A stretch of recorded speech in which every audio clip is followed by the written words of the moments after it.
কৃষকের যাতে অবস্থার উন্নতি হয়, তাদের টেকনিক্যালি নো-হাউ যেন পারে, এবং এআইকে সামনে রেখে এখন এত ব্যবস্থা সামনে দিকে আসছে। কাজে আগামী দিন স্টুডেন্টদের জন্য এত সুবিধা হয়ে গেছে, ক্লাসরুমে লিমিটেড সময়ের মধ্যে টিচারদের পক্ষে সম্ভব হবে না সব কিছু বলে, কিন্তু নিজেদের কাছে এখন এত সুবিধা হয়েছে, ঘরে বসেও মানে অনেক কিছু বেশি, আরো বেশি সেই মানে ইন এডিশন মানে বেনোয়েটেড আমি বলবো, পরে আরো বেশি আমাদের জানবার এখন সুবিধা হয়েছে। টেকনোলজি এখন ওই জায়গায় চলবে।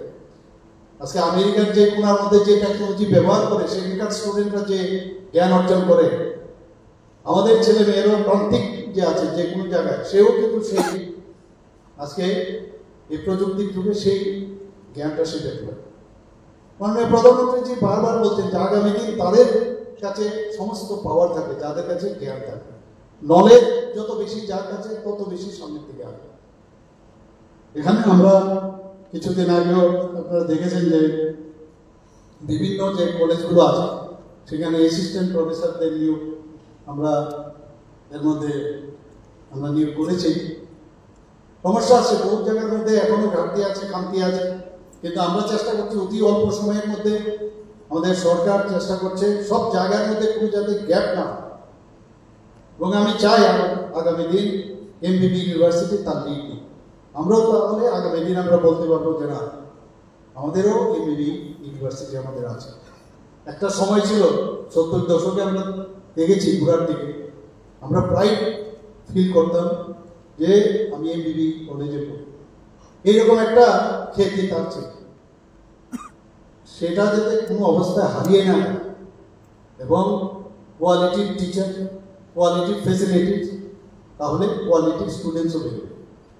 আমি নিশ্চিত যে আজকে এই সমাবর্তন অনুষ্ঠানে কলেজের বা ইউনিভার্সিটির বাইরে আপনারা বেরিয়ে যাচ্ছেন, ঠিকই গেট দিয়ে বেরিয়ে যাচ্ছেন, কিন্তু আপনারা এমন এক জগতে আপনারা যাচ্ছেন যে সেখানে আসল শিক্ষা আপনাদের নিতে হবে, এবং সেটাকে চ্যালেঞ্জ, বিভিন্ন ধরনের চ্যালেঞ্জ আসবে, এবং চ্যালেঞ্জ জানি আমাদের আগামী দিন আমাদের সামনে দিতে হবে।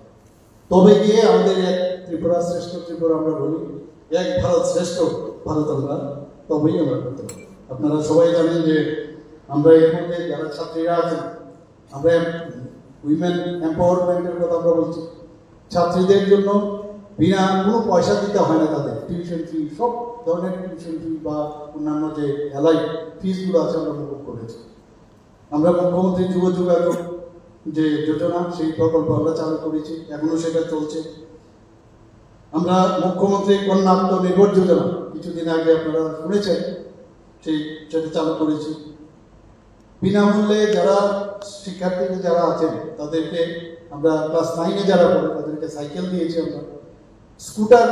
স্কুটি আমরা এই বছর 140 জন যারা 12 ক্লাস পাস করেছে সিবিএসই এবং টিবিএসসি, তাদেরকে 140 জন বেঁচে তাদেরকেও আমরা স্কুটি দিয়েছি, যাতে করে তারা আরো বেশি মানে আগামী দিন যাওয়ার ক্ষেত্রে তারা ইন্সপায়ার্ড হবে, সেই ব্যবস্থা আমরা পিএম পোষণ, বিদ্যাজ্যোতির মতো স্কুল আমরা এখানে খুলেছি, এবং অন্যান্য যেসব ইনফ্রাস্ট্রাকচার যা যা দরকার